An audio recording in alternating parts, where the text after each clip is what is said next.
mungkin atau remaja atau mahasiswa, mereka melakukan sesuatu yang nggak dipikir panjang. Jadi kalau Oke. dibilang lu nggak mikir ya, emang nggak mikir, emang terlambat berkembangnya itu. Memang benar juga ada benarnya bahwa generasi yang di atas kayak Gen X atau Boomers, memang saya akui bahwa mereka lebih tangguh, itu betul. Tapi ada tapinya nih.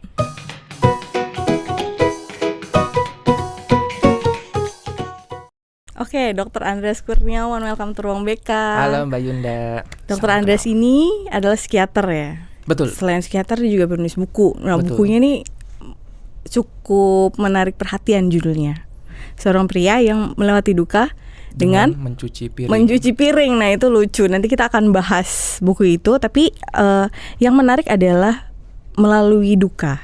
Gitu ya, Mas. Karena di hidup kita nih, apalagi Gen Z gitu lah, milenial, kadang-kadang tuh kita menganggap duka adalah hal yang negatif gitu. Padahal kayaknya setiap hari pasti ada tuh ya seneng, sedih gitu. Menurut Mas gimana sih memandang hal-hal negatif atau perasaan negatif ya yang ada di kehidupan kita tuh? Betul banget Mbak Yunda. Apalagi kan ya kalau kita lihat ya, di tahun-tahun sekarang ini nih kayaknya baru kan rise of mental health itu naik ya. Iya, beberapa tahun ke belakang kayak Gen Z dikit mental health. Nah, Yes. itu kan sebelumnya di generasi sebelumnya tuh enggak tuh ya, kayak di keep banget gitu. Kayaknya dari dulu sih orang emosi mah ada-ada Ada aja ya. aja, Memang perbedaan itu adalah waktu kita lihat ya sejak pandemi ya 2019 ke atas, ketika orang-orang mulai banyak berinteraksi lewat sosial media dan mulai tuh kan teknologi berkembang, saat itu tuh mulai memang topik-topik tertentu keangkat, salah satunya memang tentang kesehatan mental ini. Nah, kalau tanya tentang ini, kita sebelum mulai ya, apakah benar kalau sekarang itu orang depresi lebih banyak daripada yang bertahun-tahun lalu? Iya, benar. Ternyata enggak, Oh, ternyata sama-sama aja. Kalau secara ini ya angka ya, statistik itu sekitar mungkin angka depresi di populasi itu sekitar 5-6%. Itu tuh dari sekarang, mau ini dulu 10 tahun yang lalu, 50 tahun yang lalu kemungkinan sama. Bedanya adalah sekarang lebih ke discover, lebih ketahuan karena orang-orang jadi mengutarakan tuh di sosial media. Nah, pada situlah jadi kita jadi lebih familiar tuh dengan kata-kata istilah-istilah kayak depresi, overthinking, cemas dan lain-lainnya itu. Makanya kan sekarang jadi generasi-generasi baru juga mereka lebih banyak ya sekarang membawa topik tersebut. Ini yang kadang-kadang bikin panas generasi atasnya karena kan seolah-olah lo dikit-dikit mental health, dikit-dikit tapi healing. setuju nggak berarti sama yang katanya nih ya? Karena Gen Z mungkin punya wadah untuk mencurahkan gitu. Katanya mereka disebut dengan generasi strawberry gitu. Betul, yang lembek gitu, dikit-dikit cepet ini. Setuju atau enggak? Generasi strawberry ya, indah dari luar kelihatannya. Indah dan dia Tapi lembek gitu. di Iya, pencet benar. ngejret. Tapi lupa yang nanam stroberinya siapa? Oke. Generasi atasnya juga kan. Karena gitu, benar-benar. ini yang banyak orang mengatakan gini. Jadi sangat sulit bagi saya sebagai psikiater sehari-hari juga ketemu dengan pasien, juga dengan keluarganya. Walaupun saya lebih fokusnya ketemu ngobrol dengan pasiennya, tapi kadang-kadang keluarganya juga perlu untuk dilibatkan juga. Banyak sekali ya, misalnya pasien atau mungkin klien-klien mengatakan bahwa keluarganya nggak ngerti, toksik. Dan ketika saya ketemu keluarganya, memang nggak bisa dipungkiri ada beberapa yang seperti gitu. Tapi sebagian besar mereka nggak berniat jahat, cuma nggak tahu aja, cuma nggak ngerti.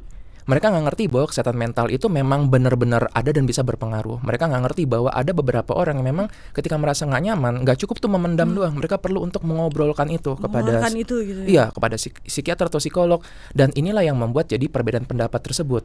Nah, makanya kalau misalnya nih orang bilang ya misalnya generasi yang lebih di atas gitu. Ini kita ngomong bukan bermaksud mau membenturkan antar generasi ya. Kalau generasi atas tuh kayak merasa kita tuh tangguh banget ya gitu. Yes. Jadi gini, memang benar juga ada benarnya bahwa generasi yang di atas kayak Gen X atau Boomers, memang saya akui bahwa mereka lebih tangguh, itu betul.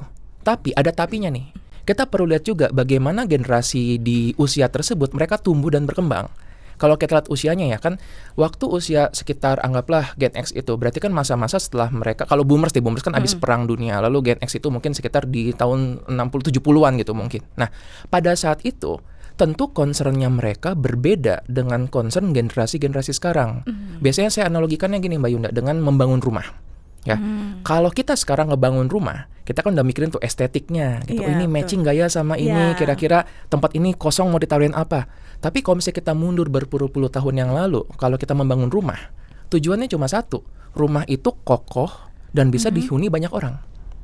Zaman dulu ya kita nggak terlalu peduli dengan estetik, warna ataupun yang lain-lainnya. Bukan karena itu nggak penting bagi manusia, tapi nggak penting pada saat itu. Pada saat itu gitu. Oke. Nah baru tuh seiring dengan waktu ya, ketika dunia relatif lebih aman, ya kita udah tahu tentang ya keamanan secara umum lebih baik, barulah pada saat itu kita mencari sesuatu yang sifatnya lebih seni, lebih artistik. Mulai tuh mikirin tentang gimana supaya rumah saya artsy. Itu tuh istri saya tuh kalau melihat ini kayaknya kita udah lama nggak ganti ini, kayak kenapa juga harus diganti. Tapi kita memahami bahwa ada kebutuhan buat itu. Nah kebetulan bagi generasi yang baru kayak Gen Z atau mungkin nanti Gen Alpha yang setelah ini, ya mereka mengutamakan tentang mental health, tentang perasaan. Tapi karena ini memang sesuatu yang baru, wajar kalau kita pun masih bingung ya. Jadi kadang-kadang mungkin agak-agak berlebihan dikit-dikit dibawa gitu topiknya. Di mental health gitu ya. Nah sebenarnya kan gini, ini sesuatu yang baru. Mungkin kalau Gen Z itu maupun milenial gitu ya, mereka tuh lebih punya, selain punya wadah, informasi yang mereka dapetin lebih banyak gitu Mas. Maksudnya kayak ternyata emosi itu valid gitu. Katanya begitu. Tapi kan yang kita dapetin mostly di Indonesia tuh katanya dari dulu kalau emosi negatif tuh kayak harus dipendem, jangan nangis misalkan, jangan marah kayak gitu yang harus kita tunjukin emosi ceria aja gitu. Nah sebenarnya emosi ini valid atau memang karena budaya kita aja jadi harus dipendem gitu? Khususnya bagi laki-laki gitu ya. Oh iya, itu betul banget tuh. Waktu saya nulis buku tentang duka, makanya buku itu judulnya kan seorang pria yang melalui duka dengan mencuci piring. Itu saya bahas bahwa di dalam judulnya itu ada 3 paradoks di situ. Pertama, laki-laki kok berduka. Kedua, laki-laki kok nyuci piring. Ketiga, berduka kok nyuci piring gitu kan. Tapi itu yang membuat tadi jadi menarik berapa orang melihat ke dalamnya. Dan memang yang mau saya bawa adalah bahwa your feeling is valid, itu oke. Itu benar tentang itu. Your feeling is valid. Tapi hanya karena perasaanmu valid bukan berarti perilaku yang kamu lakukan itu valid. Sebenarnya berarti kalau marah valid. Boleh. Kecewa boleh gitu. Boleh. Saya kecewa nih, saya marah di podcast ini. Boleh. Tapi karena itu saya jadi justifikasi untuk ngebalikin ini meja gitu kan. Itu jadi nggak boleh. Itu nggak berarti reaksi kita, apa perilaku kita. Nah, di situ kita kan perlu menyadari ya bahwa your feeling is valid but your action belum tentu itu jadi sesuatu yang valid pada saat itu. Ini yang kadang-kadang jadi problem kan, sosial media dia mungkin nggak suka sama atasannya, nggak suka sama orang tuanya. Perilakunya yang ditunjukkan itu di sosial media dengan menuliskan, dengan mengkritik tanpa rem yang benar-benar udah kuat. Dan ini nih kalau kita bahas ya, ini nanti menarik lagi karena terkait dengan gimana otak seorang remaja atau yang dewasa muda itu belum berkembang segitu sempurnanya dibandingkan dengan yang sudah lebih dewasa lagi. Oh gitu. Jadi memang kalau Gen Z sendiri ya, kita ngomongin tentang anak SMA, kuliah gitu, fresh graduate, itu kan kadang-kadang merasakan sebel nih, kesel misalnya sama dosennya, misalkan sama atasan aku misalnya. Dan itu banyak yang akhirnya ngomong di sosmed tuh, kan itu jadi masalah gitu. Itu karena apa, Mas? Karena otak mereka belum valid atau memang mereka belum tahu aja? Kita bisa bahas 2 ya. Pertama biologinya, apa yang terjadi di otak. Yang kedua adalah gimana sosial ngebentuk itu. Bahas yang mana dulu nih? Biologi dulu. Oke. Jadi ini secara memang perkembangan otak ya. Kalau kita melihat kan anak-anak itu belajar. Jadi kita punya anggapan seolah-olah oh ya anak itu berarti itu begitu dia udah bisa ngomong, otak itu sudah sempurna. Ternyata belum, jauh banget dari sempurna. Pada remaja misalnya. Remaja itu otaknya berkembang banget, tapi ada menariknya bahwa otak bagian emosi itu berkembangnya jauh lebih cepat dibandingkan otak logiknya, prefrontal cortex depan sini. Itu ya? Jadi bedanya gimana? Otak emosi itu adalah tadi yang merasakan marah, senang, cinta juga. Makanya kan kalau di usia-usia remaja tuh lagi jatuh cinta tuh benar-benar all out banget, sepenuhnya banget.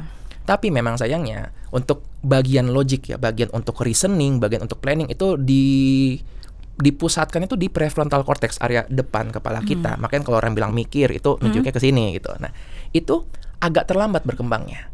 Biasa jadi di usia berapa tuh? Usia 21 tahun itu pun bisa dibilang itu udah lumayan matang. Tapi butuh waktu lagi untuk dia benar-benar jadi matang. Dan bahayanya adalah apabila itu tidak berkembang dengan sempurna, kita bisa melihat tuh orang-orang yang usia udah 30-40-an kayak masih kekanak-kanakan juga gitu kan. Nah sekarang kita kombinasikan ya, udahlah dia bagian otak emosinya itu cepat banget buat aktif, tapi bagian untuk reasoning dan logiknya agak lambat belakangan. Itu yang membuat seorang remaja bisa mungkin, atau remaja atau mahasiswa, mereka melakukan sesuatu yang nggak dipikir panjang. Jadi kalau dibilang, lu nggak mikir ya? Emang nggak mikir, emang terlambat berkembangnya itu. Dia baru ketika emosi udah meledak baru tuh. Nah ini yang tadi baru kalau nyadar gitu. baru sadar Baru dan kita kayak gitu ya. digabungkan akhirnya your feeling is valid, tapi actionnya ini yang perlu untuk Actionnya, nah apa yang membuat otak reason itu berkembangnya lambat gitu? memang demikian Atau karena itu sosialnya enggak juga? yes, itu kalau itu memang desainnya makhluk hidup, desainnya manusia seperti gitu. Oke. Jadi kebetulan ya bagian untuk yang prefrontal cortex yang untuk logic dan reasoning itu kan kita dapatkan dari proses belajar, melihat orang-orang di sekeliling gitu. Jadi Oke. memang higher thinking dibandingkan emosi yang itu tuh sifatnya lebih innate, lebih apa ya, dia sudah terbawa di dalamnya. Oh. Jadi orang nggak perlu belajar untuk merasa marah, tapi dia perlu belajar untuk mengendalikan perilakunya ketika lagi marah. Itu menarik. Tapi kita bahas yang kedua dulu tadi. Secara biologi, dan kedua adalah sosial ya berarti yang ngebentuk. Berarti sosial ini juga berpengaruh ya ternyata. Betul. Nah kalau ini di era sosial media ya kan sekarang kayaknya hampir nggak mungkin deh orang menggunakan smartphone tapi nggak pakai sosial media. Minimal pasti ada satu yang digunakan. Nah di sosial media ini namanya juga media sosial. Gimana kita menunjukkan diri kita kepada orang lain. Disinilah kita kebentuk suatu mental image tentang normal itu seperti apa. Makanya bahaya ya kalau misalnya ada sosial media yang isinya tuh orang suka ngeposting tentang jalan-jalan, kemewahan. Khawatirnya adalah komparasi itu jadi kuat dan kita jadi mengira itu yang normal. Padahal di sosial media kita udah pasti nunjukin yang bagus-bagus gitu kan. Orang tua parenting anaknya lucu, itu dikasih lihat pas bajunya lucu. Ibaratnya pas itu anak berak di celana, nggak ada yang ngeposting kayak gitu karena nggak menarik. Bener. Tapi karena itu nggak diposting dan yang diposting hanya bagus-bagus saja, adalah jadi mental kita merasa kok semua orang hidupnya menyenangkan ya. Nah dari situ tuh kebentuk bisa jadi gampang untuk complaining. Dia jadi melihat bahwa kok di tempat kerja yang ini mereka bisa liburan, kok aku enggak, berarti atasanku toksik. Plus social proof, ketika seseorang kritik atasannya, dosennya, atau mungkin orang tuanya sendiri, orang-orang jadi melihat ini sesuatu yang mungkin wajar untuk dilakukan karena everybody else is doing it. Ya kan, dan ingat tadi bahwa kita kan mencontoh, kita terus belajar dari sekeliling kita. Sayangnya kadang-kadang guru yang ngajarinnya belum tentu juga bijaksana. Iya betul. Kalau ada gurunya, kalau enggak cuma lihat dari sosial media.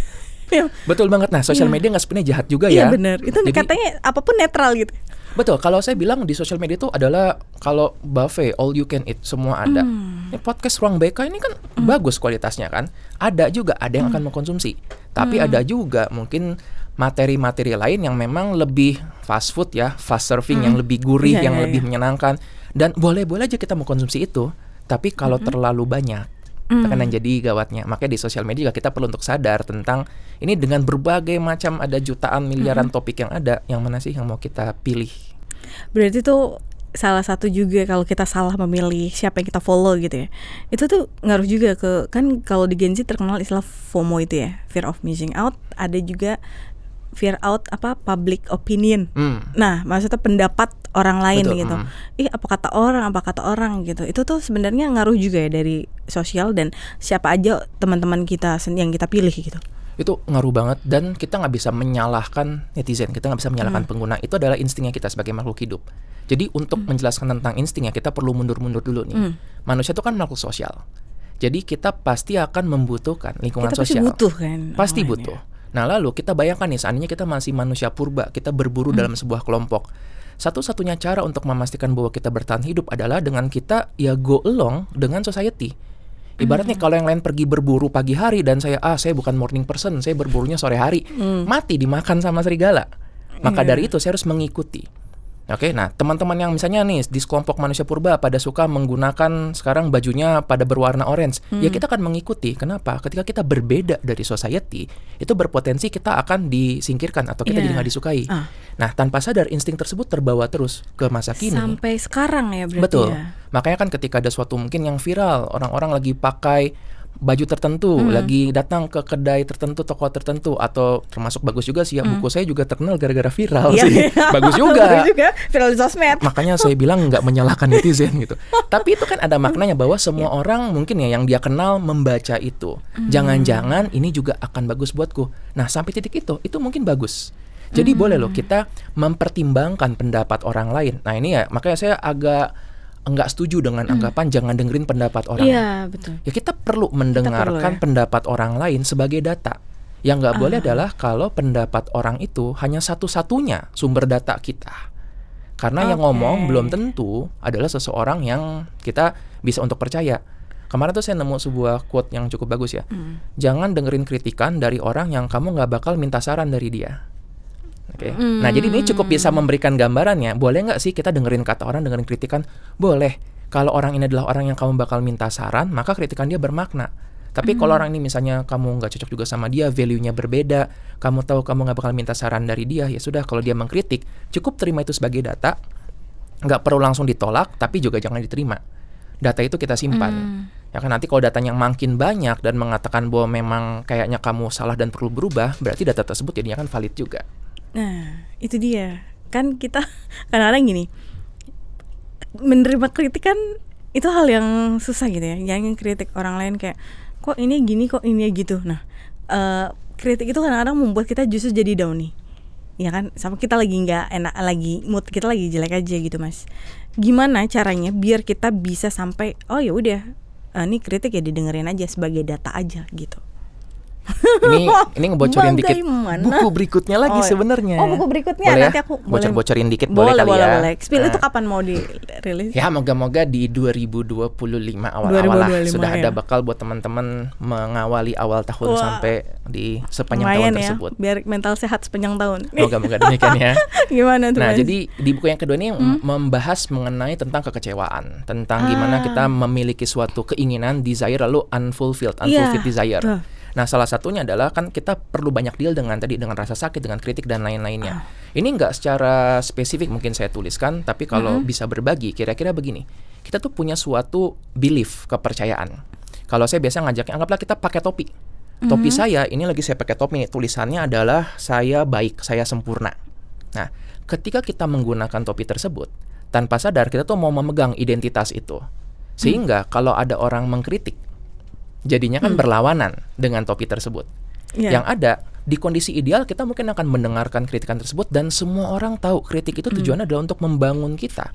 Semua orang tahu bahwa kalau kamu dengar masukan dari orang lain itu untuk membuat kamu lebih baik lagi. Ya, kita tuh tahu loh itu. Kita tahu, tapi karena topi yang kita pakai adalah saya sempurna, pendapat saya benar, ini yang membuat kita jadi nggak bisa menerima. Saat itulah kita mungkin akan jadi menganggap bahwa ini mah dia ngomong gitu karena nggak suka sama saya. Nah, dalam istilahnya kita nyebut itu cognitive dissonance. Kalau resonance itu kan apa yang kita rasakan, kita pikirkan nyambung nih, jadi satu frekuensi. Nah, itu resonance. Kalau dissonance adalah tadi ketika suatu belief atau kepercayaan yang kita punya berlawanan dengan data yang ketemu di hadapan kita itu. Makanya tadi kalau kita masih menganggap bahwa saya pasti benar, kritikan itu akan jadi serangan. Kalau gitu apa yang bisa kita lakukan? Dari awal kita niatkan dulu, kayak kita visualisasikan, lepaskan topi tersebut dan kita pakai topi lain. Nama topinya adalah penasaran.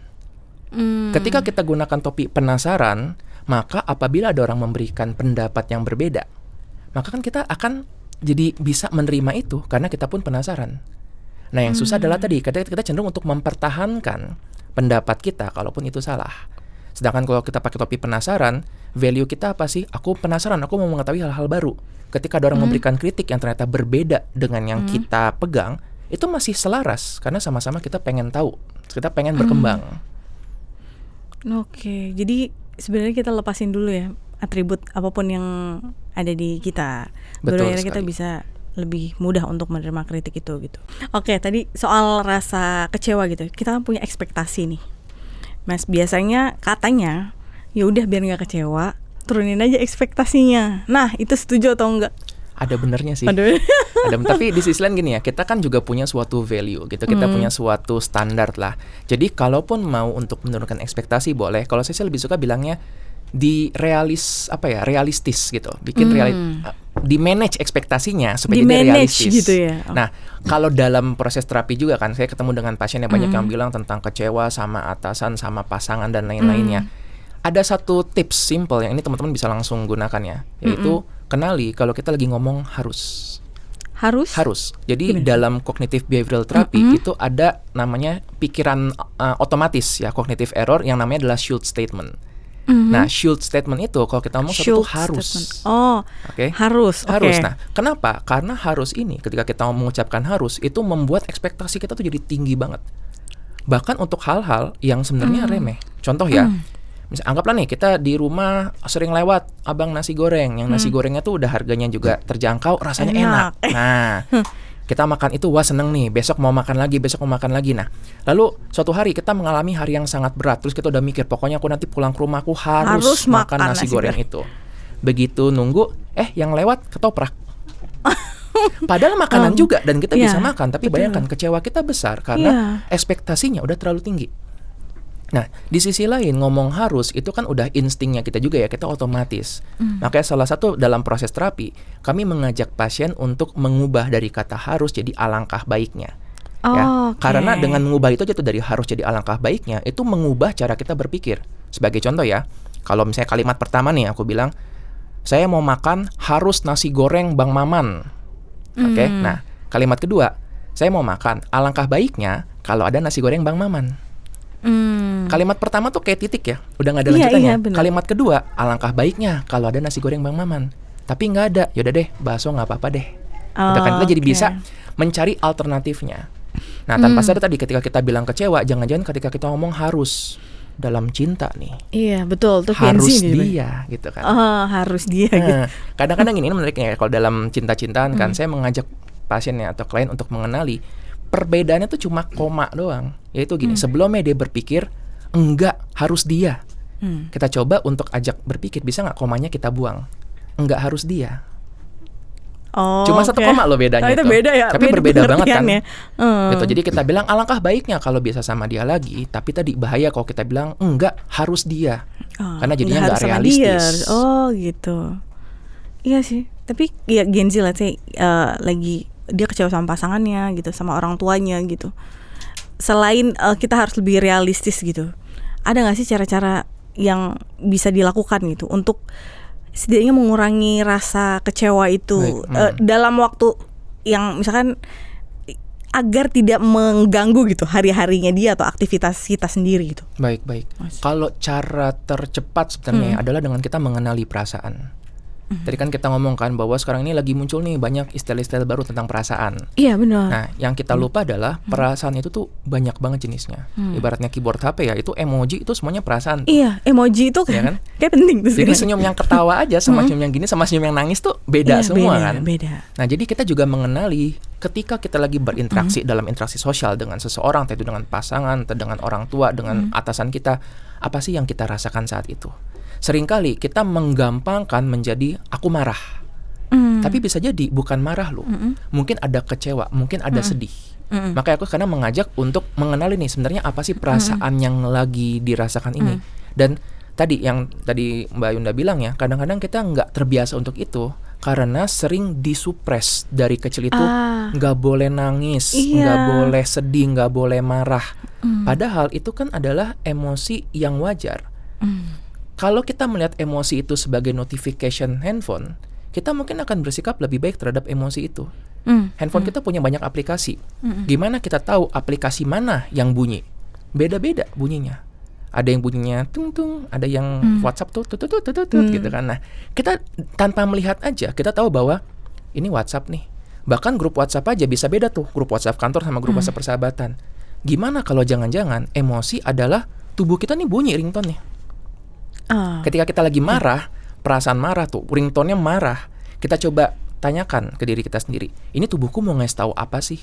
Marah mungkin berhubungan dengan kita merasakan ketidakadilan. Mungkin kita mau untuk melindungi diri kita.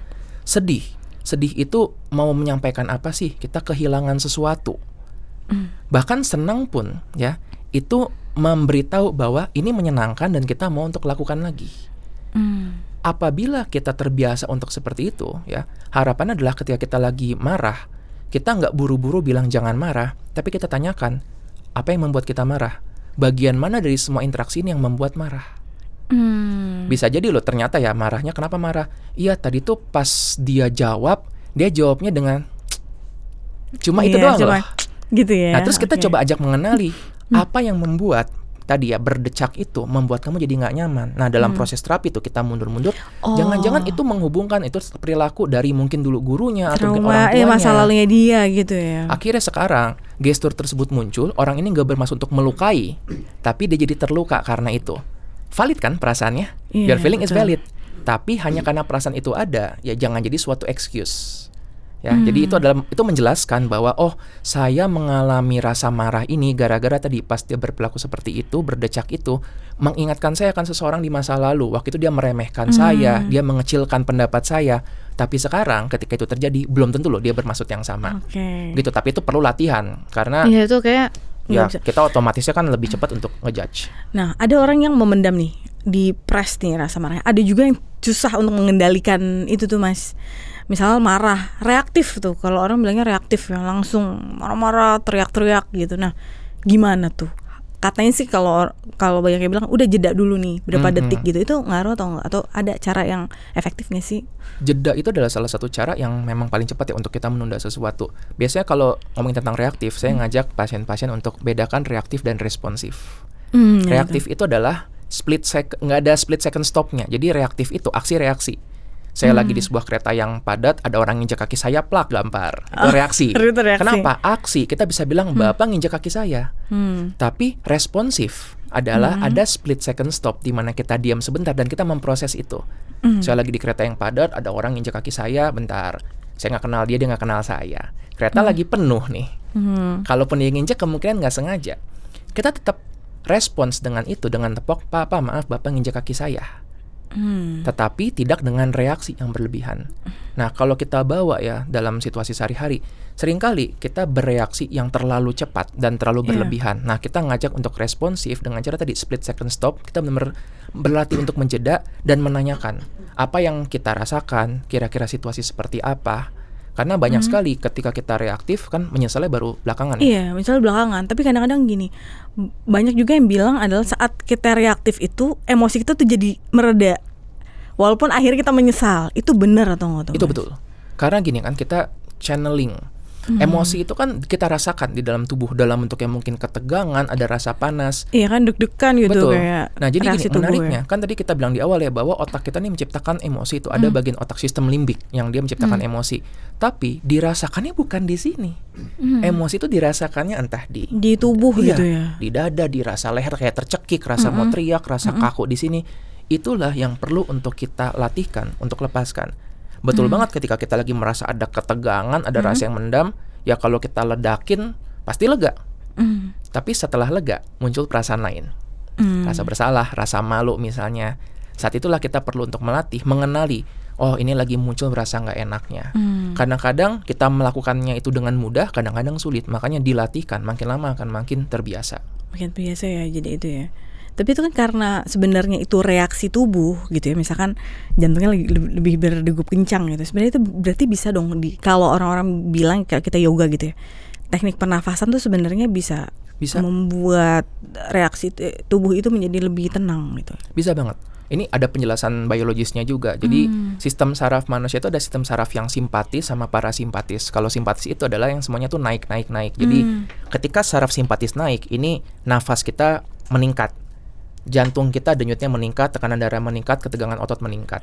Nah, apabila salah satunya aja naik, semuanya ngikut.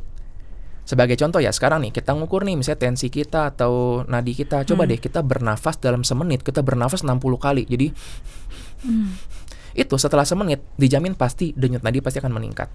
Karena kita jadinya akan jadi lebih capek. Jadi capek ya. Nah, sebaliknya apabila kita menurunkan salah satu, harapan yang lain bisa ikutan turun.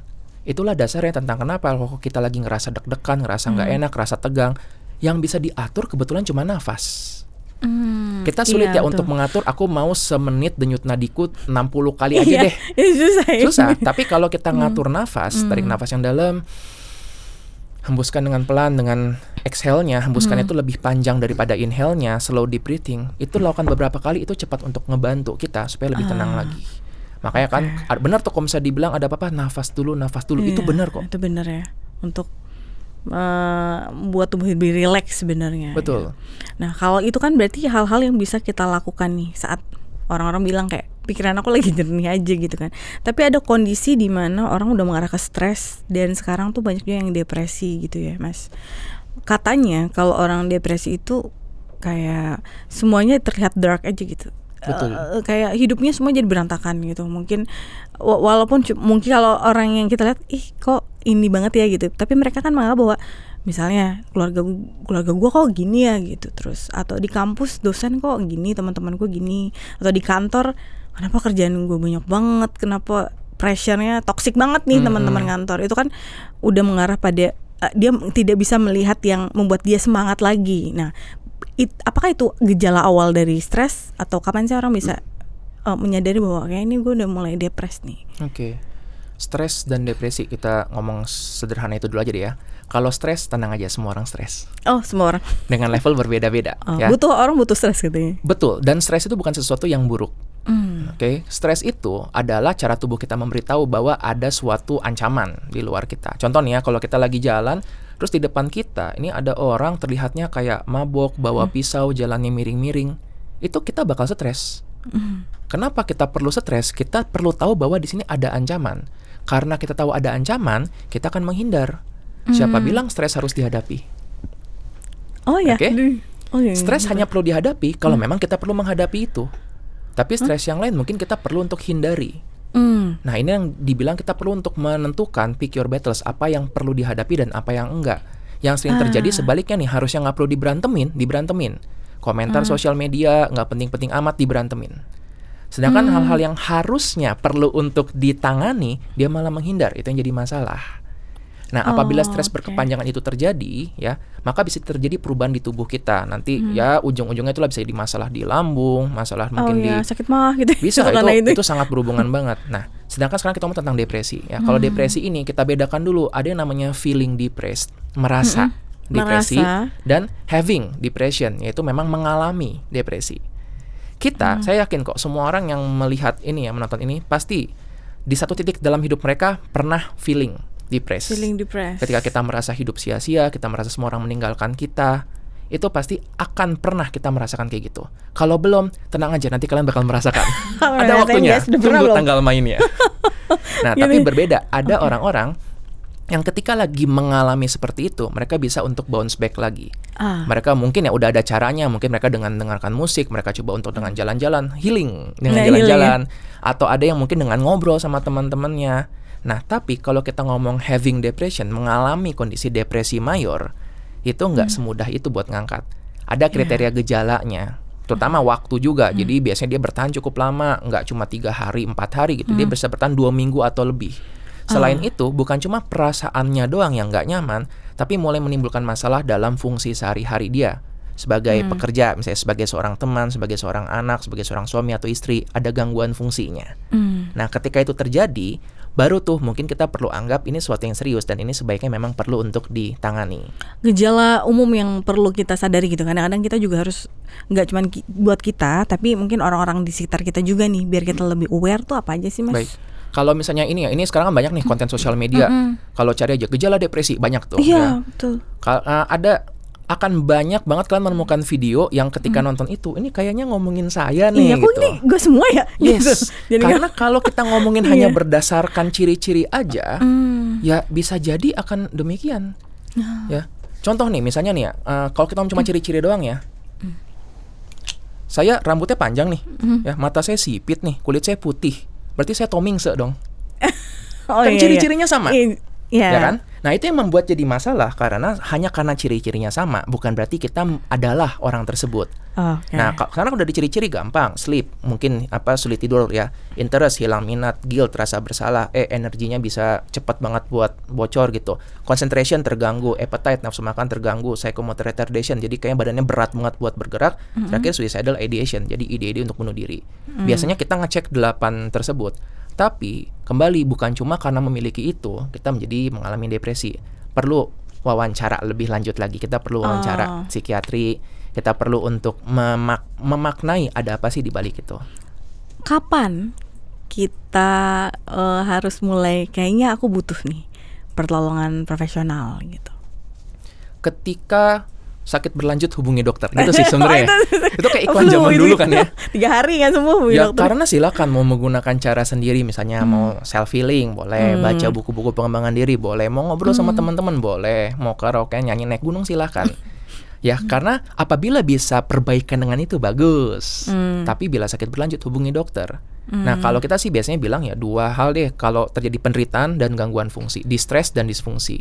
Distres itu artinya penderitaan secara nyata. Jadi kita merasa nggak nyaman, kita merasa penderitaan ini sangat kuat. Nah, lalu disfungsi yang tadi kita bahas kan, gangguan fungsi. Karena ya kembali your feeling is valid, tapi gimana juga job desk perlu dikerjakan. Iya, saat itu sudah benar-benar mengganggu ini kita gitu ya. Betul. Aktivitas kita gitu. Itu, dan inilah yang makanya saya bilang bahwa mental health issue explains a condition, but it doesn't excuse it. Kamu depresi jadi nggak bisa kerja, ya itu explains, itu menjelaskan hal tersebut, tapi jangan jadi excuse. Jangan jadi bilang karena saya depresi saya nggak bisa kerja, karena saya bipolar jadi saya marah-marah. Nah itu yang kita sebaiknya hindari. So ya, mental issue explains a situation, but it doesn't excuse it. Oh iya, jadi tidak semua valid, emosi valid, tapi reaksi kita nggak semuanya valid gitu ya. Justru tadi kalau memang depresi kamu membuat jadi nggak bisa untuk aktivitas, ya bertanggung jawablah dengan itu. Cari pertolongan, help is available. Betul. Tapi di Indonesia sendiri ya Mas, kita minta pertolongan gitu, kayaknya aku harus ke psikolog deh, aku harus ke psikiater, tuh jadi kayak emang gila ya gitu, ya nggak sih? Itu masih ada kok seperti itu. Pandangan masyarakat masih seperti itu gitu. Baiknya tuh kita seperti apa sih? Atau mungkin dari sini di Ruang BK ini juga orang-orang tahu bahwa ternyata itu nggak apa-apa loh gitu. Tergantung banget dengan society di mana itu berada. Saya ketemu dengan berbagai latar belakang pasien ya. Ada yang mereka tuh diantar oleh ibunya sendiri. Itu menarik ketika saya melihat ini usianya remaja dan ibunya yang mendaftar, dan saya udah bilang sama ibunya, Bu, ini saya memegang rahasia medis loh. Jadi apapun yang saya bicarakan sama anak ibu, ini ibu nggak bakal tahu. Dan ibunya bilang, ya dok, saya tahu kok. Dan saya cuma membawa ke sini, saya ngobrol sama dia, saya nanyain kira-kira dia mau nggak. Dan saya percaya bahwa dia butuh bantuan seperti ini. Ada juga yang seperti itu. Tapi ada juga yang masih, kita nggak boleh untuk membuka aib kepada orang luar gitu. Kita harus mengusahakan sendiri. Masih ada seperti gitu. Nah untungnya sih sekarang ya dengan awareness yang lebih meningkat, sepertinya kita lebih mewajarkan. Walaupun tetap aja pasti akan ada beberapa latar belakang situasi tertentu yang mereka masih sulit untuk memahami itu. And it's okay. Nggak semua orang harus mengerti kok. Oke, nggak semua orang perlu mengerti. Yang penting kalau kita dikelilingi dengan 1 atau 2 orang aja yang mengerti dan mau mensupport kita, itu udah cukup kok. Karena suatu saat ketika kita sudah perbaikan, mungkin kita akan menjadi 1-2 orang tersebut yang akan mensupport teman-teman kita yang lain. Oh gitu, jadi it's okay ya bahwa minta pertolongan profesional tuh juga dibutuhkan gitu ya. Tahu nggak tentang stigma ya? Stigma paling besar itu adalah self stigma. Ya, jadi gini, pasien-pasien saya dan juga nih pasti banyak nih teman-teman psikiater psikolog lainnya, ketika mendapatkan klien atau pasien, mereka bakal bilang saya ragu-ragu untuk konsultasi karena saya ngerasa masalah saya nggak gede-gede amat. Dia takut kalau datang nanti ya elah masalah lu segitu doang gitu. Takutnya demikian. Itu kan self stigma. Nah makanya tadi bagus banget ketika kita menyadari kalau memang ini mengganggu, kalau memang ini bikin nggak nyaman, ya sudah nggak apa-apa.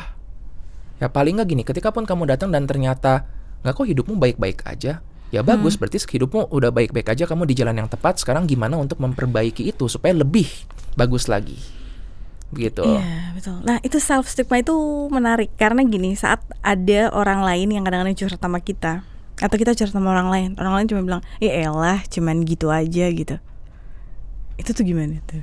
Ya sudah, tidak apa-apa. Itu banyak sih. Apa-apa ya? Banyak Mas, banyak tapi dengarkan kayak gitu. Dan saya akan bilang ini, misalnya ya ada, kan saya membahas mengenai kedukaan ya. Jadi ini salah satu yang topik sering dibahas. Misalnya ketika misalnya dia lagi nangis sedih, ada orang yang bilang jangan kayak gitulah gitu, udah kamu kembali aja ke kerjaan, kembali ke teman-teman, kamu berdoa atau apa. Dan itu kadang membuat orang-orang yang lagi berduka ini mereka merasa nggak dimengerti. Saya bilang begini, bahwa ketika kamu mendengarkan kata-kata seperti itu, percayalah orang tersebut nggak bermaksud jahat.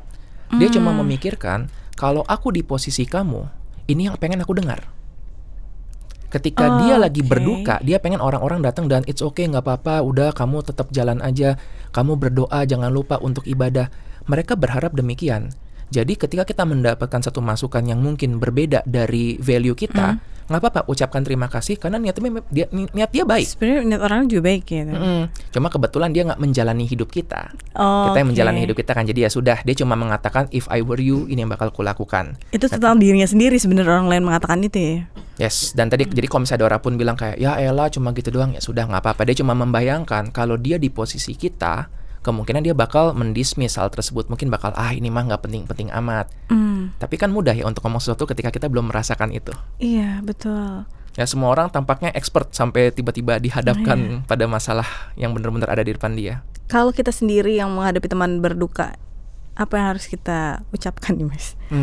Baiknya kayak nggak mungkin kayak udah nggak apa-apa, jangan tabah ya. Apakah itu atau sebenarnya ada cara lain gitu? Paling bagus sih apabila kita mengetahui dia maunya apa. Kalau misalnya memang orang ini dia orang yang misalnya biasanya menggunakan cara-cara spiritual, kita bisa ajak kembali ke arah situ. Kalau dia suka untuk misalnya bercanda, kita ajak bercanda. Tapi yang sulit adalah di awal-awal masa berduka, semua orang bingung. Dia bingung dengan perasaan apa yang harus dimunculkan. Maka cara terbaik adalah kita bisa menanyakan, apa yang bisa saya lakukan, apa yang kamu butuhkan saat ini, what can I do to make you feel better. Iya, aku pernah dengar itu. Dan kalaupun kita bingung mau untuk ngapain, ya cara tergampang adalah dengarkan aja. Dia butuh untuk bercerita. Dia nggak butuh seseorang untuk ngajarin dia bahwa dia harus move on. Udah tahu kok, ya udah jago dia tentang hal tersebut. Dia cuma butuh seorang untuk berbagi. Makanya ketika saya datang pasien-pasien yang mungkin dengan kedukaannya, kehilangan anaknya, pasangannya, orang tua dengan berbagai cerita, saya ngajak mereka untuk bercerita. Apa yang dia ingat tentang orang tersebut, apa yang dia sukai dari interaksinya, apa yang membuat dia merasa orang ini spesial, gimana cara dia untuk melanjutkan hidupnya. Kita biarkan dia untuk bercerita. Karena yang dibutuhkan adalah dia bercerita tanpa dihakimi benar atau salah caranya itu. Betul, aku punya bukunya Mas Andreas tadi udah dikasih. Wah, benar kah? Ini dia. Wah. Seorang pria yang melalui duka dengan mencuci piring. Nah, itu saya loh di covernya itu. Iya, makanya pas yang, aku lihat yang ini berdiri mirip ya, banget. bukan yang di bawah. Kucing. Yang mana ada dua ini. Nah, ini kan kamu juga menulis buku ini karena ini ya Mas, kehilangan anak ya waktu itu ya. Itu tahun berapa tuh Mas kalau aku boleh tahu? Hero itu lahir 2020, meninggalnya Desember 2021 akhir. Jadi 10 Desember. Bentar lagi tuh berarti ya. Iya, sebentar lagi nih. Nah, aku turut berduka, aku mengucapkan I'm sorry for your loss. Berarti kamu menulis buku ini sebenarnya karena hero kah? Atau seperti apa, ingin menunjukkan gimana cara menghadapi duka? Mungkin gabungan ya dari semuanya kan. Jadi awal tuh buku ini nggak terbayang untuk dituliskan. Yang saya tuh adalah ketika waktu kan Hero ya karena lahir dengan kondisi khusus ya, special needs, jadi sempat terangkat. Mungkin teman-teman yang aktif di Twitter juga pernah ketemu dengan thread-nya, pernah ketemu tentang beritanya. Jadi waktu itu setelah meninggal pun itu cukup banyak orang-orang datang, banyak yang tahu. Dan ya saya beruntung karena banyak banget pihak yang membantu kami dalam menangani Hero dan menampingi dia selama masih ada di bumi. Setelah Hero meninggal, itu saya sempat dikenal sebagai psikiater duka. Padahal saya mau nge-branding dirinya tuh psikiater yang suka bercanda. Iya, kalau IG saya tuh psikiater suka bercanda gitu. Tiba-tiba datang karena dokter ahli duka, tidak ahli gitu. Ahli menghilangkan duka. Hanya kebetulan pernah menjalani gitu kan, menjalani itu. Makanya ini juga kenapa judulnya seorang pria yang melalui duka. Iya, bukan betul. menyembuhkan duka, bukan menghilangkan duka. Iya, Karena di buku ini kita membahas bahwa duka itu memang perlu akan dilalui terus dan nggak akan ada selesainya. Seumur hidup pasti ada, selalu ada duka. Yang kita mau adalah gimana supaya dari waktu ke waktu duka ini tidak seaktif atau nggak sebesar itu dampaknya pada hidup kita. Iya benar, karena kan ya Mas kehilangan anak, ada juga yang kehilangan orang tua, kehilangan pasangannya dia, pacarnya dia gitu, atau sahabatnya dia gitu. Betul. Dalam hidup pasti akan selalu seperti itu gitu. Jadi kalau kita mau menghindari duka, ya itu sesuatu itu yang kayaknya mungkin, ya. impossible. Di sisi lain ya, kalau kita mau untuk nggak bersedih lagi. Nah ini aku sering mengajak pasienku untuk mikir nih, kamu sedih nih karena berduka dan kamu nanya sampai kapan kamu berduka. Saya bilang tenang aja, ada satu hari di mana kamu nggak bakal ngerasa sedih lagi mengingat orang yang sudah meninggal tersebut. Tapi bukankah itu mengerikan ya? Ketika satu hari kamu bangun terus, gue inget dia, kok gue nggak sedih? Bukankah itu malah mengerikan? Bukankah lebih baik kita tetap mengingat dan tetap sedih walaupun cuma sedikit, karena nanti kita ada menghargai. Ya. Yes, karena apabila kita mengingat seseorang yang penting itu dan ketika kita ingat sudah nggak sedih lagi, apa bedanya dengan seorang di negara yang jauh yang kita nggak kenal meninggal? Bukankah ketika misalnya kita dengar berita ini nih ada seseorang warga di negara mana jauh banget meninggal gitu, kita oh ya kasihannya, titik, nggak ada perasaan lebih mendalam lagi. Maka jangan pernah buru-buru mau menghilangkan duka tersebut, karena ketika nanti beneran hilang, kangen lo nanti lo. Iya. Ya. Biarkan itu tetap ada. Nah caranya berbeda-beda kita melalui duka itu. Nah sebelum kita ngomong cara nih, Mas di sini nulis bahwa bahkan hari pertama kita berduka kita belum nyadar. maksudnya belum segitu sedih. Yes. Mungkin baru seminggu kemudian. Betul. Sebenarnya fase kita berduka itu seperti apa sih? Jadi kalau misalnya yang cukup terkenal ya adalah kan Five Stages of Grief, Elizabeth Iya. Kubler-Ross. Itu yang banyak tuh beredar ketika orang bahas tentang duka. Mungkin perlu diluruskan sedikit ya. Penulisnya sendiri menyesal menciptakan teori tersebut. Kenapa? Karena awalnya dia pengen ketika teori tersebut ada itu untuk menjelaskan bahwa make sense loh kalau dalam proses berduka kamu pertama denial dulu, habis itu Iya, kamu mungkin betul. anger, terus bargaining, aduh seandainya dulu aku begini, terus depression, baru kamu accept. Dan dia pun mengatakan kalau sudah accept itu bisa bolak-balik lagi. Jadi Iya, dia bukan kayak suatu begitu. linear, Bukan linear tapi ya. kayak daun berserakan. Bisa jadi pas kita ambil, yang ini lagi marah nih, besoknya terima deh. Iya. Besoknya tiba-tiba kepikiran satu lagi, harusnya waktu itu gue bawa ke sini ya, dan seterusnya. Oh, Gitu. jadi emang pasti akan terus seperti itu gitu. Betul. Ya? Makanya kita meluruskan bahwa ketika seorang mengalami fase duka tersebut, cuma ini adalah berbagai wajah kedukaan yang ada. Nah, saya lebih suka, dan ini juga saya tuliskan ya di buku itu, tentang growing around grief. Ini konsepnya Tompkins. Jadi, growing around grief itu mengatakan bahwa duka kita sampai kapanpun tuh bakal segitu-gitu aja ukurannya. Nggak bakal mengecil. Yang berubah adalah menarik. kita yang berkembang. Oke. Nah, jadi tugas kita adalah gimana kita berkembang di dalam duka tersebut. Kalau di buku saya ibaratkan kayak kita adalah ada sebuah box yang berisi ada bola basket. Bola basket ini nggak bakal mengecil jadi bola kasti, jadi gundu, abis itu hilang. Enggak, dia tetap segitu-gitu aja. Tugas kita adalah gimana memperluas kotak tersebut supaya kita bisa naruh hal-hal yang lain-lainnya. Oh gitu, mungkin dari awal mungkin kita saat berduka kita nangis-nangis tuh bisa. Tapi next time saat kita udah lebih berkembang berarti ya sedih, tapi nggak sampai segitunya gitu. Betul. Sampai nangis gitu. Dan kalaupun nanti ada momen tiba-tiba kita jadi sedih yang sangat besar sampai nangis lagi, nggak ada yang ngelarang kok. Itu yang jadi problem kan, kadang-kadang orang merasa kan udah lewat nih setahun, Iya, kok kenapa masih juga. tiba-tiba ada yang men-trigger dia gitu. Nggak apa-apa Kak, kembali kan kita ngomong tadi yang di awal, ketika suatu perasaan muncul, itu notification. Tubuh kita mau ngasih tahu apa sih? Oke. Gitu kan. Nah, ketika kita udah mendengarkan, oh tubuh saya ngasih tahu bahwa saya teringat dengan seseorang ini. Kemarin saya dapat kesempatan ya untuk jalan-jalan liburan, akhirnya bisa ke tempat yang saya pengenkan. Lalu di situ tuh cukup baik, sampai satu hari saya datang ke satu tempat, ngelihat boneka Daruma warna merah senyum. Ngeliat itu saya nangis. Keinget sama anak saya. Nggak tahu kenapa tuh banyak banget yang saya lihat di sana, tapi satu itu kayak nangis. Terus saya bilang ke istri, mau beli ini buat Hiro, dan bilang ya boleh gitu kita beli. Nah, saat itu kalau saya proseskan, ketika muncul perasaan sedih, bukan berarti kita lemah. Tubuh ini mau menyampaikan apa sih? Nah, saya bayangkan saat itu tubuh saya mau menyampaikan, seandainya waktu itu Hiro masih ada, saya bakal ajak dia, Hiro lihat nih ada ini, mau nggak papi beliin ya? Itu yang bakal saya lakukan. Jadi saya tetap merespon itu dengan cara saya beli, saya bawa, tapi nanti belum dibawa ke makamnya, nanti rencananya mau nanti dibawa tuh. ke makamnya. Udah cukup banyak barang-barang yang mau udah dibawa cukup gitu. stoknya. Nah, ini menarik. Berarti yang kita harus lakukan itu adalah bukan kayak menghilangkan duka, tapi melalui duka. Nah, ini menarik nih, Mas. Karena melalui duka dengan mencuci piring. Emang apa aja sih caranya? Dan ini mencuci piring tuh memang seperti apa nih? Jadi banyak yang mengira mencuci piring itu di situ kiasan. Memang kiasan, tapi memang harafiah juga, literal juga. Saya mempelajari kan tentang acceptance and commitment therapy. Jadi ada suatu teknik dalam psikoterapi itu acceptance and commitment therapy. Salah satunya gurunya itu memang mengajarkan cobalah untuk berlatih mindfulness dengan mencuci piring, dengan mencuci gelas. Karena pada saat itu kita melihat bahwa sebenarnya itu perubahan terjadi dari sesuatu yang kotor, kita mencoba untuk mengelap itu, kita bisa melihat perubahan yang banyak terjadi dalam waktu nyuci yang kurang dari 5 menit. Saat itu waktu awal saya menjalani itu kayak nih apaan sih nih orang bacot. Soalnya gitu ada kan. teknik pencuci piring. Betul. Oh, itu. Tapi ketika saya mencoba untuk menjalani, iya juga ya. Dan dari situlah saya coba untuk menghubungkan. Kira-kira bisa nggak ya dihubungkan? Mulai tuh coba cari tahap mencuci piring. Karena sebelumnya saya udah nyuci, tapi kayaknya nggak tahu bahwa ada strukturnya. Oh, ada ya? Ya, kebetulan di rumah itu bagi tugas istri saya nggak suka nyuci piring. Saya kebetulan suka nyuci piring. Jadi tuh saya pikir selama ini nyuci aja, pas saya lihat ya ternyata ada urutannya, mulai dari ngebuang yang sisanya, mulai dari kalau misalnya ada yang disebutin di sini. Jadi di situ saya mencoba melihat, iya ya seandainya piring kotor ini adalah duka, gimana cara kita menghandle tersebut? Kan kita nggak mungkin setiap kali ada piring kotor kita buang semuanya. Kita perlu menggunakan lagi piring tersebut. Nah, saat itulah kan mungkin ada sisa-sisa yang perlu kita selesaikan dulu. Termasuk situ yang menariknya adalah ketika ada noda yang membandel. Itu kan artinya ada duka yang mungkin gampang untuk lewat, ada duka yang susah, yang lengket. Ketika ada duka yang sangat nempel, ada noda yang sangat lengket di situ. Yang kita lakukan apa sih?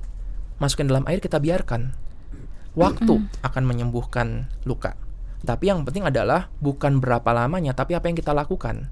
Beda loh kalau saya membiarkan itu ditaruh di atas meja dan saya taruh di dalam air.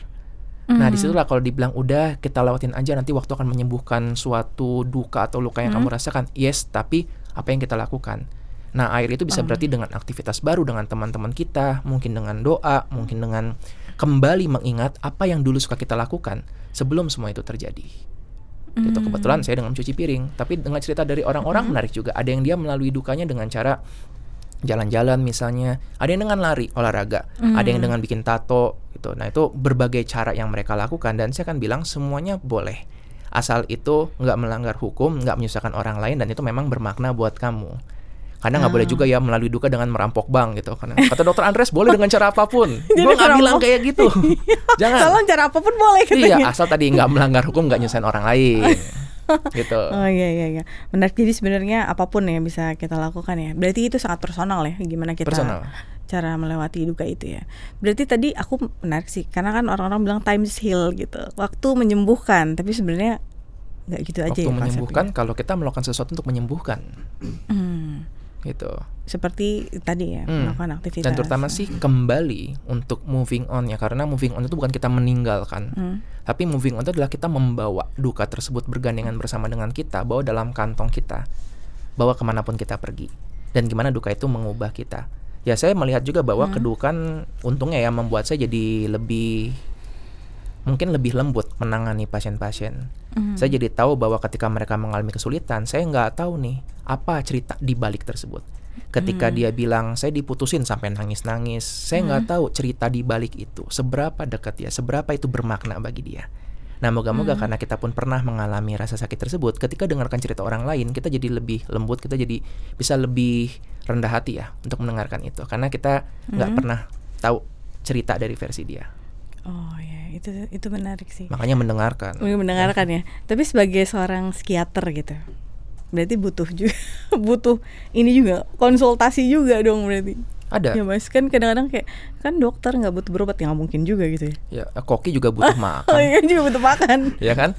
Cuma gini, kita ingat bahwa kalau saya juga ada beberapa teman-teman ya circle yang memang selama ini jadi teman kami buat ngobrol. Mungkin kami nggak pernah yang benar-benar kayak face to face 1 jam gitu, nggak seperti gitu. Tapi ketika ada sesuatu yang mengganggu, saya memproses itu sebagian dan saya akan bagikan kepada mereka. Ya itulah ada grup WhatsApp. Kalau di kami itu ada ya grup di Telegram gitu. Kami mendiskusikan di situ banyak hal, dan kayaknya memang sih keberadaan seseorang yang bisa kita merasa ngertiin kita itu ngebantu banget. Jadi ngebantu ya. Di grup psikiater ini saya ada teman yang bertiga nih, 1 psikiater, 1 psikolog, Dokter Jimmy sama Nago. Itu di grup jangan dipikir isinya kita ngomongin hal-hal yang positif-positif, enggak. Kadang-kadang sih bilang saya lagi sedih nangis gini, cuma oh ya oke bro, terus tahu tuh dikirimin apa gitu reels yang random gitu. Paling enggak kita butuh untuk mengeluarkan itu ya. Dan kembali kan kita juga nggak selalu ketika kita ngomong kita butuh saran dari mereka, kita cuma butuh cara untuk melepaskan rasa aman. Makanya saya bilang ketika kalian punya 1-2 orang yang kalian merasa aman untuk bisa merayakan perasaan kalian, mau perasaan sedih ataupun senang atau sukses, kalian sudah sukses kok dalam hidup. Ya. Gitu. Dan kalau misalnya tadi belum menemukan seperti itu, kalau belum menemukan temannya bagaimana? Jadilah orang seperti itu. Itu ya. Karena ketika kita menjadi orang seperti itu, bisa jadi nanti orang yang menjadi orang yang kita ajak ngomong, dia pun ternyata punya frekuensi yang sama dengan kita. Iya, berarti bener nggak sih ini mas? Aku beberapa kali ngeliat gitu ya, misalnya di reels gitu, di short, bahwa 5 orang terdekat dalam hidup kamu itu menentukan siapa kamu. Benar atau enggak? Itu suatu anekdot ya, yang memang sampai sekarang nggak pernah bisa dibuktikan tuh kebenarannya. Tapi saya percaya sih dengan itu. Ya, jadi gini, karena kenapa? Tadi kan ada yang namanya social proof. Gimana juga kita manusia adalah makhluk sosial yang kita terhubung dengan lingkungan kita. Apabila lingkungan 5 orang terdekat kita semuanya olahraga, kayaknya sangat mungkin untuk kita ikutan terbawa ke situ. Oke, sebaliknya ketika kita berada di lingkungan orang-orang yang complaining, bisa jadi kita pun akan jadi seorang complainers juga. Karena kita mencontoh manusia dalam makhluk sosial. Maka dari itu benar bahwa kita perlu hati-hati untuk memilih ya. Berarti boleh memilih teman kan? Atau harus? Sangat-sangat boleh. Gitu. Loh, kita handphone aja milih, masa teman nggak milih? Iya, betul. Baju aja mau kesini milih nih kan. Yang paling representasi saya gini, kita milih, masa teman nggak? Nah, tapi gini, bukan berarti ya ketika kita udah milih 5 orang mungkin terdekat sama kita, bukan berarti kita menutup hubungan dengan sisa orang-orang lainnya. Di sinilah kan boundaries itu perlu untuk kita buat. Kalau misalnya bisa nih kita share sedikit, mungkin saya sering menganalogikan juga dengan rumah. Kita punya rumah nih, dari kebun depan, lalu mungkin punya ada ruang tamu, ada dapur, ada kamar kita pribadi, ada kamar tidur kita. Nggak semua orang kita bolehkan masuk ke dalam kamar tidur kita. Sebagian besar orang mungkin oke di depan, ketika mungkin yang kita cukup dekat, yuk ajak makan, atau kita ajak main di ruang keluarga. Orang-orang yang sangat dekat dengan kita, mungkin hanya beberapa orang yang kita bawa ke dalam kamar kita untuk melihat tuh di situ berapa berantakannya itu. Bahkan dalam kamar itu pun ada lagi tuh mungkin ruang rahasia. Yang ini kita bisa milih siapa yang masuk ke dalam situ. Biasanya psikiater masuknya ke dalam situ. Ya lebih dalam. Iya. Bahkan dia nggak tahu ada ruangan itu. Betul, gitu kan, Mas. Kita bisa jadi memang kita bilang, kok ini ada ruangan di sini nih gitu. Nah, itulah yang dalam proses terapi, bukan cuma sekedar ngobrol, tapi kita harapkan kita bisa mengenali itu. Begitu. Nah, jadi kalau ngeliat kayak tadi kan, mungkin saya bilang ada 2-3 orang terdekat yang kita ajak masuk ke dalam ruangan rahasia tersebut, tapi bukan berarti yang lainnya boleh masuk ke situ. Dan juga boundaries itu sifatnya kan bisa kita set maju mundur. Bisa jadi ada seorang yang sebelumnya kita dekat dan kita percaya masuk kamar kita, ngeberantakin di situ. Boleh dong besoknya kita memutuskan, udahlah kamu beradanya di ruang keluarga aja. Banyak orang yang ngerasa nggak enak karena sebelumnya kita dekat nih, terus sekarang kok kita jadi menjauh. Ya nggak apa-apa. Kan value kita selalu kita cek dari waktu ke waktu, apakah masih sejalan atau enggak dengan orang-orang di sekeliling kita. Oke. Ini menarik. Satu lagi pertanyaan dari aku. Mungkin dari teman-teman kalau ada nanti boleh di sini. Kita Semangat tuh sekali matanya semua. mau konsultasi gratis. Nih, Mas, dalam lingkungan di kampus misalnya, di kantor gitu, kita kan meluapkan perasaan itu untuk biar lebih tenang kan, sebenarnya kita lebih safety gitu. Tapi kadang-kadang kita jadi kayak suka komplain. Kadang-kadang kayak orang-orang bilangnya kayak gibahin lo, misalnya kamu gibahin atasan kamu misalnya, kayak gitu-gitu. Seberapa ada boundariesnya nggak? Kapan itu menjadi kapan itu wajar dan kapan itu menjadi ya tidak wajar? Kamu harus hati-hati aja gitu dalam memilih teman untuk bercerita gitu. Menariknya dalam pendekatan terapi, dalam acceptance and commitment terapi, salah satunya nih kalau kita coba untuk agak tarik-tarik dikit, ngomongin atasan itu salah satu cara untuk meredakan rasa sakit kita. Iya, betul. Tapi tujuannya ya bukan untuk menjelek-jelekan, tapi gimana supaya kata-kata ini nggak punya power berlebihan untuk diri kita. Contoh nih, atasan kita mungkin ada nih atasan yang saya nggak mau tahu ya, pokoknya detik ini harus selesai. Bisa jadi kita jadikan itu sebagai jokes di luar.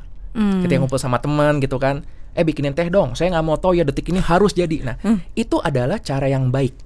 Karena dengan demikian kita membuat supaya kata-kata tersebut nggak punya power terlalu besar atas diri kita. Apabila kita ngomongin ngegibah tujuannya supaya meredakan perasaan dan nggak ada yang terluka, silakan, nggak apa-apa. Yang gawat adalah apabila kita menggunakan tadi ngomongin orang itu untuk menjelek-jelekan. Kita jadi ngomong sama orang lain, tahu nggak si bapak ini tuh dia bla bla bla bla bla. Nah, itu yang bisa jadi berpotensi buruk karena lagi-lagi kita nggak tahu cerita lengkapnya. Dari situlah kita cerita ke orang, ternyata nanti malah nyebar kemana-mana, malah jadi backfire. Maka dari itu, kalaupun memang mau tadi untuk meredakan rasa nggak nyaman itu dengan gibah, boleh silahkan, tapi dalam kelompok kecil saja. Dan ingat, pada akhirnya itu sesuatu yang nggak bisa kita kendalikan. Fokuslah ke hal-hal yang bisa kamu kendalikan. Oke, misalnya atasanmu sering minta untuk saya nggak mau tahu ya detik ini harus selesai, itu nggak bisa kamu kendalikan. Yang bisa kamu kendalikan adalah selesaikan lebih cepat untuk mengurangi kemungkinan beliau mengucapkan hal seperti itu. Berarti kan fokusnya adalah pada hal yang kita bisa kendalikan, teman tidak. Ada mau tanya? Apa boleh? Apa Tik? Dok, kan ada istilahnya people pleaser itu ya. Kayak orang tuh udah nyakitin aku. Rasa nggak enakan dan nggak bisa bilang tidak, ya kan? Apa-apa kayak ya. Baik. Sayangnya itu nggak mudah buat dilakukan ya, karena ini udah otomatis terbentuk selama proses bertahun-tahun. People pleaser nggak tiba-tiba bangun pagi, hari ini jadi people pleaser, nggak ada yang kayak gitu. Ya, itu pasti terbentuk dari bertahun-tahun dia hidup. Bisa jadi dari orang tuanya, bisa jadi tentang gimana dia interaksi dengan teman-teman. Dan gini ya, people pleaser itu bukan cuma tentang orang yang suka membantu orang lain. Karena kalau kita pikirkan, seandainya semua orang di bumi suka ngebantu orang lain, dunia tuh damai loh, enak banget loh. People pleaser itu menjadi masalah karena dia jadi merasa bersalah ketika dia tidak bisa membantu orang lain. Jadi malah tadi jadinya ada kata harus di situ. Harus membantu. Aku harus membantu. Kalaupun aku dikecewakan, aku harus sabar. Aku harus memenuhi apa yang dia inginkan. Itu yang jadi problemnya. Nah, makanya dalam situasi itu aku biasa mengajak untuk membuat boundaries. Kapan kita boleh untuk membantu orang lain, tapi kapan juga kita perlu untuk membuat boundaries. Nah, tadi kan kita ngomong ya boundaries. Nah, kira-kira batasnya mana sih boundaries tersebut? Saya sering mengajak analoginya gini kira-kira, bahwa boundaries itu bukan kita membuat suatu tembok, tapi kita bikin pintu dan jendela di mana kita yang bisa untuk memegang kuncinya dan kita yang ngatur mau buka atau tutupnya. Dan bahkan pintu ini berlapis.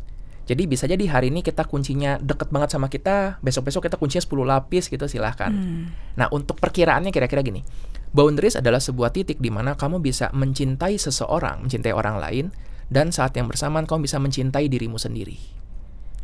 Jadi kalau memang kamu bisa membantu orang, walaupun itu mengorbankan kamu, tapi kamu merasa kamu masih mencintai dirimu sendiri, ya sudah, nggak apa-apa.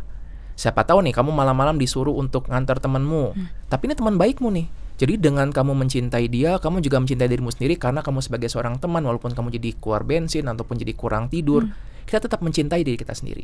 Pada people pleaser yang terjadi adalah dia mencintai banyak orang, tapi dia lupa bahwa dirinya juga orang yang perlu dicintai juga.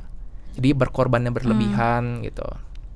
Begitulah. Jadi gimana caranya, ya itu akan panjang, tapi kita perlu ngenali dulu kenapa muncul kata harus. Kenapa aku harus membantu orang lain itu. Berarti kalau misalnya membantu orang lain itu udah lebih menyakiti diri sendiri dan membebani, berarti tuh kita harus mulai bertanya tuh. Sebaiknya demikian. Ya betul, sebaiknya demikian. Worth it atau tidak gitu. Kan choose your battle ya. Yes, pick your battles. Kalau saya sering bilangnya energi kita kan terbatas ya. Energi kita terbatas. Jadi pilihlah kira-kira yang mana yang bisa kita bantu dengan lebih optimal. Tanpa mengorbankan diri sendiri. Kalaupun mengorbankan diri sendiri nggak apa-apa, yang penting tadi itu pun masih bikin kita mencintai diri sendiri. Dan gitu bisa mencintai diri sendiri gitu. Tentang mental health deh. Sebenarnya apa sih yang harus kita pahami tentang mental health ini sendiri gitu? Kalau tanya begini bingung juga ya. Iya juga ya. Iya. Mungkin gini, kita lihat bahwa iya juga lagi. Physical health and mental health itu jalan bareng-bareng ya. Ada suatu analogi gini, bahwa kita nih kayak kereta yang ditarik 2 ekor kuda, jadi wagon gitu ya, yang ditarik 2 ekor kuda, satu kuda fisik, satu kuda mental. Supaya kita bisa jalan dengan optimal, dua-duanya perlu bagus. Karena apabila kuda fisiknya bagus tapi kuda mentalnya loyo, tetap aja nggak bisa ketarik. Sebaliknya juga, mentalnya dilatih terus tapi fisiknya nggak dilatih, makannya berantakan, istirahatnya nggak bagus, ataupun olahraganya mungkin kurang, loyo juga. Kita pengen dua-duanya setara di situ. Maka kesehatan mental sama pentingnya dengan kesehatan fisik. Nggak ada yang mana yang lebih penting, nggak ada yang lebih nggak penting semua. Sebenarnya penting ya, karena katanya kalau sakit hati itu sama dengan kayak tubuh kita lagi luka aja gitu. Betul. Maka ada istilah kenapa dibilangnya patah hati kan? Kalau lihat semua istilah yang berhubungan dengan mental, kita mengambil istilah fisiknya. Patah hati. Aku merasakan lubang di hatiku. Itu semua kan kita berbicara secara fisik. Secara fisik. Begitu. Berarti emang mental health dan physical health itu sama-sama penting ya, biar kita hidup dengan baik. Harmoni lah. Ya, harmoni. Ya. Nah, kalau bingung mau mulai dari mana, sekarang banyak tuh ya kan tentang buku-buku kesehatan mental, konten-konten. Salah satunya gitu. Ini ya, ditunggu loh buku keduanya Mas. Ada buku-buku lain, misalnya kan banyak gitu. Kalau saya sih pasti menyarankannya dengan teman-teman saya, boleh promo dikit ya sih. Belum ada judul ya? Kalau yang berikutnya udah ada nih. Oh, udah ada. Ada.